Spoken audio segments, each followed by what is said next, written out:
Representative Dembro very much wanted to be here tonight. In his absence, I think we can give you a good description of House Bill 2922, the Affordable Health Care for All Oregon Act, and why we should talk about it, refine it, support it, and approve it. Obama, in March 2010, was called, the Patient Protection and Affordable Care Act. This has been shortened to the Affordable Care Act, or the ACA, and that's what I'll call it. Not Obamacare. On a night like tonight, on an evening, to come and think and talk together. Our system costs too much, and it's dysfunctional. Other countries spend half to 1/5 of what we do on administration.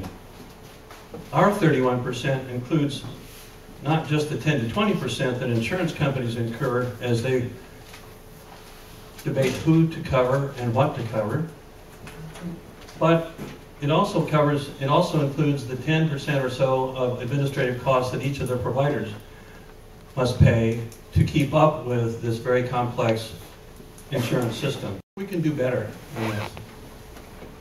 They did better in Taiwan. In 1995, Taiwan had a system much like our own. 55% of their people were uninsured.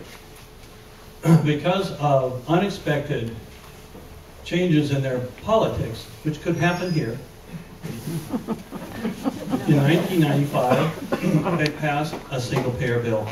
Within a year, 95% of the Taiwanese had health insurance. It's a system for healthcare such that one entity, on behalf of and directed by the public through government or a public-private agency, collects all healthcare fees and pays out all healthcare costs. Under such a financing system, healthcare can be delivered through private or public sources just as they are now. But with the public setting standards and with the power to negotiate price. This is what we don't have at the present.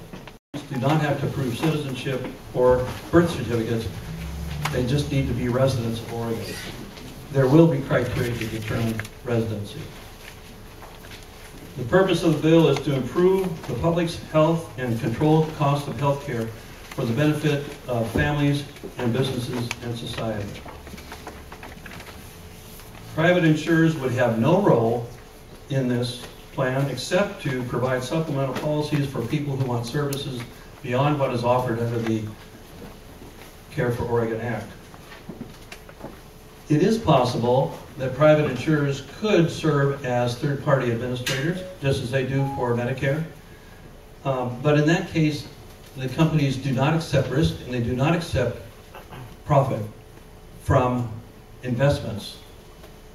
They simply perform the action of processing claims. And that's what other countries have insurance companies do. Not to accept risk or profit, just process the claims with enough margin to keep you in business. We have reviewed this with you tonight. You'll be able to see by the end of the evening that there are many good features to this bill, but it's not complete yet. It will never be perfect. But through thought, conversation, and studying other successful systems, we can create a single-payer system for Oregon that can provide good quality care for all Oregonians at a reasonable cost.